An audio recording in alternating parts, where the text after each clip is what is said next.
சிஜிஎம்ங்கிறது continuous glucose monitoring device. சிஜிஎம்ங்கிறது இப்போ நீங்கள் ஒரு குளுக்கோமீட்டர்னா சும்மா ப்ரிக் பண்ணி நம்ம வந்து பார்ப்போம். அந்த ரியல் டைம் ரீடிங் இப்போ உள்ள ரீடிங் எவ்வளோ காட்டும். சிஜிஎம்ங்கிறது ஒரு கம்ப்யூட்டர் சிப்பில் வந்து எவ்ரி ½ அன் ஹவர் ரெக்கார்ட் பண்ணுற மாதிரி ஒரு ஸ்கின்னுக்கு கீழே ஒரு நீடில் பொருத்தி அதை அந்த சிப்பில் கனெக்ட் பண்ணிட்டாங்கன்னா எவ்ரி ½ அன் ஹவருக்கு என்ன ரீடிங்குங்கிறது அது சிப்பில் ரெக்கார்ட் ஆகிரும்.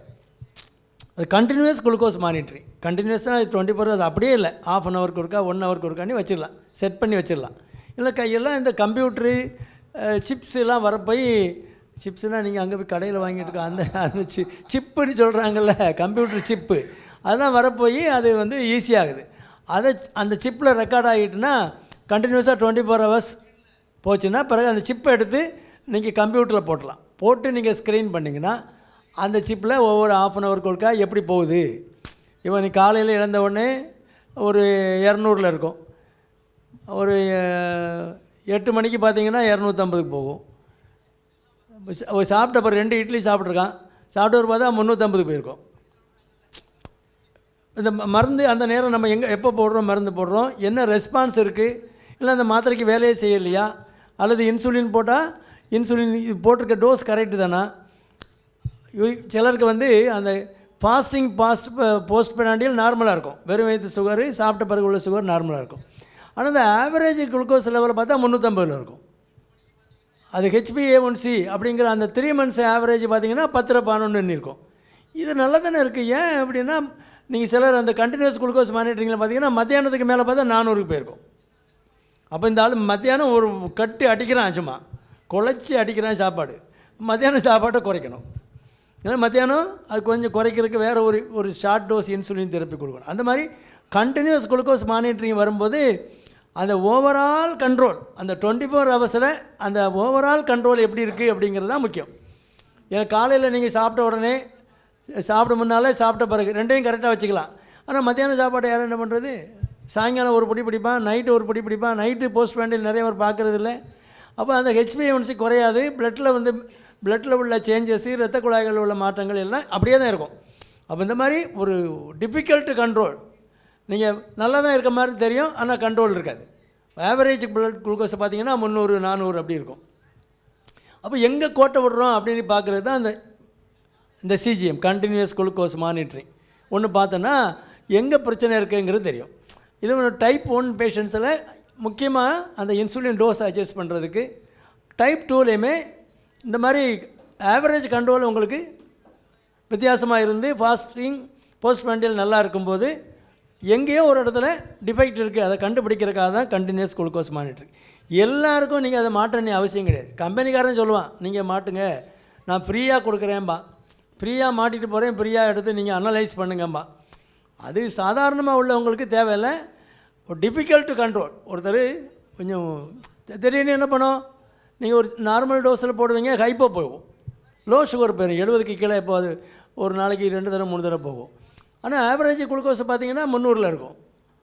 அப்போ எங்கேயோ பிரச்சனை இருக்கு இல்லையா, அதை கண்டுபிடிக்கிறது தான் கண்டினியூஸ் குளுக்கோஸ் மானிட்டர்.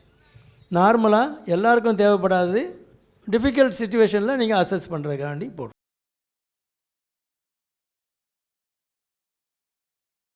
அதாவது பல்க் ஃபார்மேஷன் இருக்கணும். ஒரு மலம் உற்பத்தி ஆகணும்னா ஒரு பல்க் ஃபார்ம் ஆனால் தானே முடியும். ஒரு மாஸ் மாதிரி உள்ளுக்குள்ளே உண்டாகணும்னா என்ன பண்ணணும், நார்ச்சத்து உள்ள உணவுகளாக சாப்பிடணும். நார்ச்சத்து உள்ள உணவுகள் சாப்பிட்டா தான் அது வந்து தண்ணீரோடு ஈர்த்து அந்த மரக்குடலுக்கு வரும்போது ஒரு மாஸ் ஃபார்ம் ஆகி அந்த அப்படி இருக்கும்போது தான் உங்களுக்கு குடல் அசைவு கொடுக்கும். அது ஃபில்லிங் எஃபெக்ட் வரணும்ல, ஃபில் ஆனதுமே மலக்குடல் ஃபில் ஆனதும் ஆட்டோமேட்டிக்காக அப்படியே அசைவு கொடுத்து மாஸ் பெரிஸ்டால்சிஸ் வந்து வெளியே தள்ளும். அதுக்கு என்ன வேணும், அந்த ஃபைபர் நல்ல நார்ச்சத்துள்ள உணவுகளாக எடுத்திங்கன்னா அது வந்து தண்ணியை நல்லா ஈர்த்து அது குடலை வந்து அசைய வைக்கும். அப்படி இறுகி போகாமல் இருக்கிறதுக்கு தண்ணியும் நீங்கள் சஃபிஷியண்ட்டாக தேவையான அளவுக்கு தண்ணீரும் குடிக்கணும். நல்ல தண்ணீர், நார்ச்சத்து உள்ள உணவுகள், பழங்கள் இதெல்லாம் எடுத்திங்கன்னா மலச்சிக்கல் இல்லாமல் இருக்கும். அதுவும் உடற்பயிற்சியும் ஓரளவுக்கு இருக்கணும். அப்போ தான் கை கால் அசைவு கொடுக்கும்போது குடல் அசையுது இல்லையா, குடல் அசைவுக்கும் நீங்கள் பயிற்சி வேணும். அதனால் இந்த தண்ணீர் சத்து நல்லா இருக்க மாதிரி பார்த்துக்கணும். நார் சத்து நல்ல உணவுகளாக இருக்கணும். பழங்கள் எடுத்துக்கணும். உடற்பயிற்சியும் கொஞ்சம் இருந்து கரெக்டாக அந்த டைமுக்கு நீங்கள் பழக்கினீங்கன்னா தான் பவல் ஹேபிட், அது பேரே. அந்த ஹேபிட் பழக்கப்படுத்தினா தான் குடல் அசைவு கொடுக்கும். 4 நாளைக்கு சும்மா போய் உட்காந்துட்டு வாங்க. அந்த டைமுக்கு 6லேருந்து 6:30க்குள்ளே போகிறீங்கன்னா உட்காந்துட்டு வாங்க. அப்புறம் 5ஆனதுலேருந்து ஆட்டோமேட்டிக்காக குடலே அசைவு கொடுத்து வரும். அதனால் அது மாத்திரை சாப்பிட்றதுனால அதை சரி பண்ண முடியாது. வயசானவங்களுக்கு குடல் அசைவு குறைவாக இருக்கும். சர்க்கரை வியாதிக்காரங்க அவங்கெல்லாம் பழங்கள் நிறைய சாப்பிட மாட்டாங்க. அவங்களுக்கு அவங்க நரம்பு மண்டலமும் வீக்காக இருக்கும். அப்போ குடல் அசைவும் குறைவாக இருக்கும். அதனால் அவங்களுக்கு ஒரு சப்ளிமெண்டேஷனாக உள்ள பல்க் ஃபார்மிங் லாக்ஸேட்டிவ்னி அந்த குடலை நீர் உரிகிற மாதிரி நார்ச்சத்து உள்ள சிறப்புகள் இருக்குது, அதை கொடுத்துக்கலாம். சில மைல்டு லாக்ஸேட்டிவ் கொஞ்சம் மலக்குடலை இழக்கக்கூடிய மருந்துகள் இருக்குது, அதை உபயோகப்படுத்திக்கலாம். தேவைப்பட்டால் 2 நாள் 3 நாளைக்கு ஒருக்கா போச்சுன்னா கஷ்டமாக இருக்கும் இல்லையா, அதனால் அந்த மாதிரி உபயோகப்படுத்திக்கலாம். மாத்திரை சாப்பிட்றதுனால அது சரியாகாது. நம்ம உணவு பழக்கத்தை சரி பண்ணும்போது மாத்திரையை நிப்பாட்டிக்கலாம்.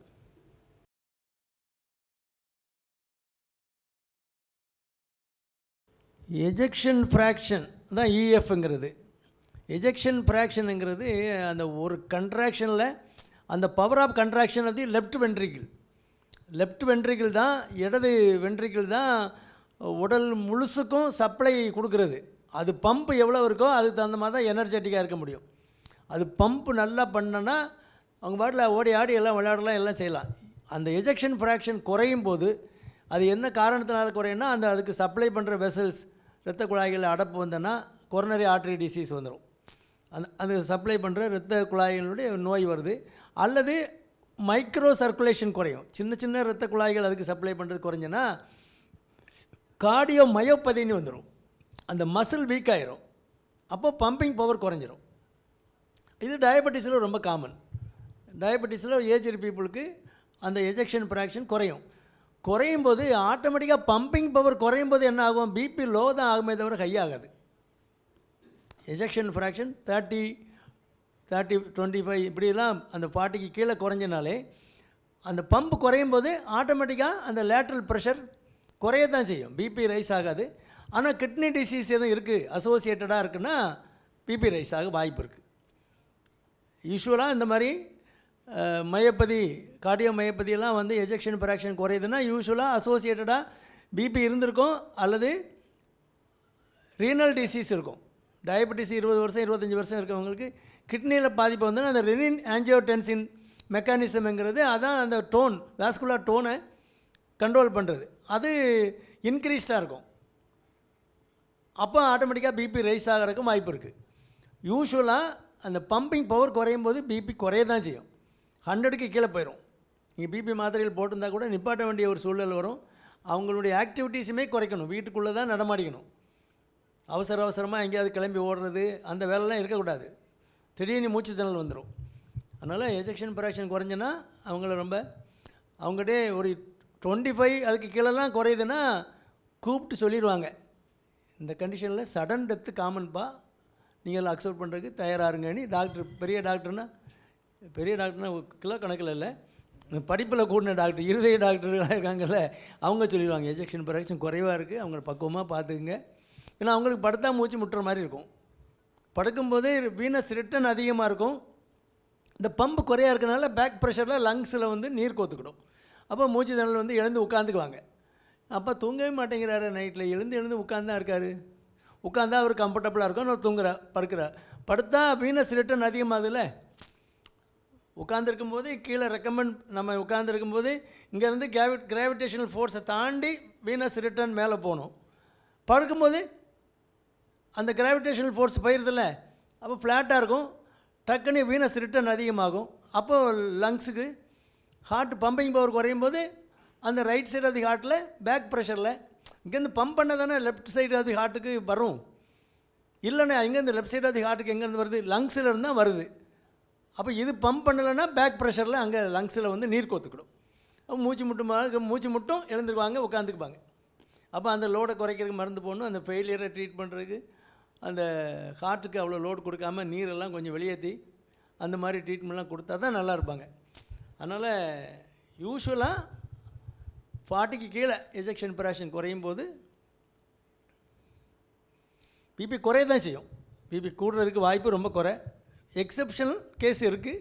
ரீனல் ப்ராப்ளம் இருந்தால் கூடிக்கிட்டே போகும். பிபி வந்து ஒரு மாத்திரை போடும் கேட்காது, 2 மாத்திரை போடும் கேட்காது, 3 மாத்திரை 4 மாத்திரை போட வேண்டியிருக்கும் பிபிக்கே. அப்படிலாம் இருக்கும். நீங்கள் எத்தனை மாத்திரை போடுறோங்கிறது பிரச்சனை கிடையாது, டார்கெட்டுக்கு கீழே பிபி இருக்கணும், அதான் பிரச்சனை. டாக்டர் 2 மாத்திரை கொடுத்துருக்கீங்க டாக்டர், இன்னும் ஒரு மாத்திரை நீங்கள் சாப்பிட சொல்கிறீங்களே, அது பிரச்சனை இல்லையா? என்ன டார்கெட்டோ அதுக்கு கீழே இருந்தால் ஹார்ட்டு நல்லாயிருக்கும், கிட்னி நல்லாயிருக்கும். இதுக்கு மேலே நீங்கள் கொடுத்தீங்கன்னா பிபி, இந்த பிபி கையாக இருந்தீங்கன்னா என்னாகும், எங்கேயாவது ஸ்ட்ரோக் வரும், பக்கவாதம் வரும். அது ரொம்ப காஸ்ட்லி. இந்த மாத்திரையை விட அது ரொம்ப காஸ்ட்லி. அது நீங்கள் ட்ரீட்மெண்ட் பண்ணினாலுமே நொண்டிக்கிட்டு தான் அலையணும். அது எவ்வளோ பெரிய ஒரு stigma.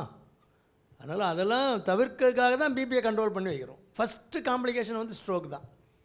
Second coronary heart disease, ஹார்ட்டில் உள்ள பிரச்சனைகள். 3வது கிட்னி பாதிப்பு. பிபி கண்ட்ரோல் இல்லாமல் இருந்தால், டயபெட்டிக் பேஷண்ட்னால் கிட்னியில் ஃபில்டர் டேமேஜ் ஆகிரும். ஏன்னா எந்த ப்ரெஷரில் கொடுக்கணுமோ அந்த ஃபில்டரில் கொடுத்தா தானே ப்ரெஷர், அந்த குளாமருள்ள ஃபில்டரிங் பாயிண்ட் கரெக்டாக இருக்கும். கண்ணாபின்னாடி ப்ரெஷரில் தள்ளினீங்கன்னா ஃபில்டர் டேமேஜ் ஆகிரும்ல. அங்கே எல்லாம் ஃபில்டர் தான் இருக்குது, மைக்ரோ ஃபில்டர்ஸு, சலிப்பு மாதிரி தான் இருக்கும், மைக்ரோ ஃபில்டர்ஸ் இருக்குது. அது கொடுக்குற ப்ரெஷரில் கரெக்டாக கொடுக்கணும். இங்கே உள்ள கொடுக்குற ப்ரெஷரும் வெளியில் வர்ற ப்ரெஷருக்கும் ஒரு சின்ன கிரேடியன்ட் இருக்கணும், அவ்வளோதான். ஹை ப்ரெஷரில் கொடுத்தீங்கன்னா டேமேஜ் ஆகி போகும், உள்ள சீக்கிரமாக கிட்னி ஃபெயிலியர் வந்துடும். அதனால் பிபி கண்ட்ரோல் ரொம்ப முக்கியம்.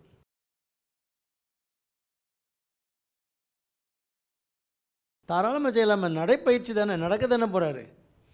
வெயிட் லிஃப்டிங் கூட 2 மாதம் ஆகிட்டுனா செய்யலாம்.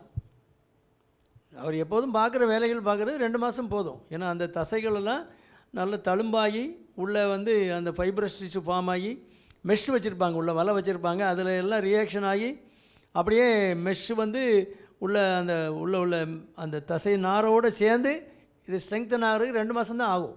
1.5 மாதம், பொதுவாக 6 வாரம் ஆகும். 6 வாரத்துக்கு அப்புறம் சைக்கிள் ஓட்டலாம், பைக் எடுக்கலாம், எல்லாம் செய்யலாம். இப்போ நடக்கிறதுக்கு என்ன குறை?